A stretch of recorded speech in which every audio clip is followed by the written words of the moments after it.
Okay, now I want to talk about some exercises. It's really important in order to help strategize to improve your productivity that you think about where you are and look at where you are and look at where you want to be. So the first exercise I would like for you to do is make a list of the tasks you do and the start and end times of those tasks. While you're in the process of those tasks, only do the start and end time.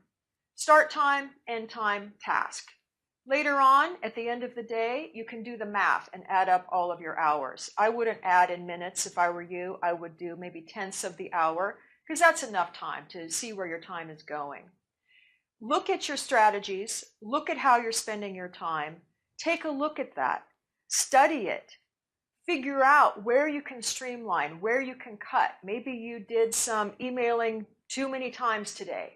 Or maybe you did some reading in the morning and in the mid-morning and in the mid-afternoon that you can squish all into one time block.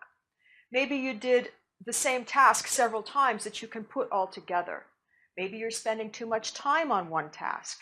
These are the kinds of things that this exercise is designed to help you identify and bring out. So the first exercise is to make a list of all of the tasks that you do. Where does your time go? It's a little bit like looking at your budget, your monthly financial budget. You know, what the bank gives you, or Quicken or QuickBooks, that tells you where your money's going. It's the same kind of thing. Where is your time going? And importantly, how can you minimize your time, streamline your time, so that you spend less time doing these tasks? That's what this exercise is designed to help you discover.